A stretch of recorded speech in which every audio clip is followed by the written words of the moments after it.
আর কয়েকদিন পরেই শুরু হচ্ছে নতুন শিক্ষাবর্ষ। নতুন শিক্ষাবর্ষে অভিভাবকরা তাদের সন্তানদের ভর্তি করানোর জন্য নানান রকম টেনশনে থাকে, প্রতিযোগিতায় থাকে।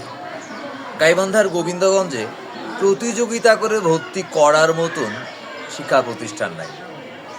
কম্পিটিশন করে যে আমার সন্তানকে আমি ভর্তি করাবো, আমি যে আমার সন্তানকে ভর্তি করানোর জন্য প্রতিযোগিতা করব, এমন শিক্ষা প্রতিষ্ঠান গাইবান্ধার গোবিন্দগঞ্জ উপজেলার কোথাও গড়ে ওঠেনি আজও।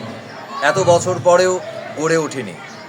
গোবিন্দগঞ্জে এমন একটিও প্রতিষ্ঠান নাই যেখানে সন্তানকে ভর্তি করানোর জন্য আমরা প্রতিযোগিতা করি, আমাদের উৎকণ্ঠায় থাকতে হয়।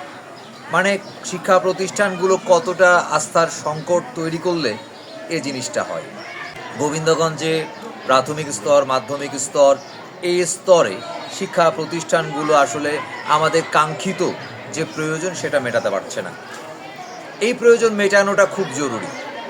এখানে এমন প্রতিষ্ঠান গড়ে ওঠা জরুরি যে প্রতিষ্ঠানটি আদর্শ মানের শিক্ষা দিচ্ছে, উন্নত আদর্শ মানের শিক্ষা দিয়ে সন্তানকে গড়ে তুলছে, এমন শিক্ষা প্রতিষ্ঠান গোবিন্দগঞ্জে খুব জরুরি। তাছাড়া আমাদের বাইরে দৌড়াতে হচ্ছে। গোবিন্দগঞ্জের যারা সচেতন অভিভাবক, তারা তাদের সন্তানকে নিয়ে বিভিন্ন জায়গায় যাচ্ছে, তাদের অর্থ ব্যয় হচ্ছে, শ্রম ব্যয় হচ্ছে এবং আস্থার সংকট তৈরি হচ্ছে।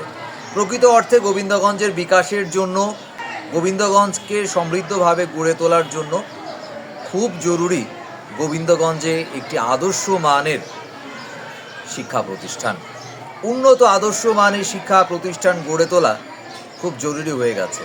সম্ভব হলে আগামী শিক্ষাবর্ষ থেকেই গোবিন্দগঞ্জে গড়ে উঠুক একটি আদর্শ শিক্ষা প্রতিষ্ঠান।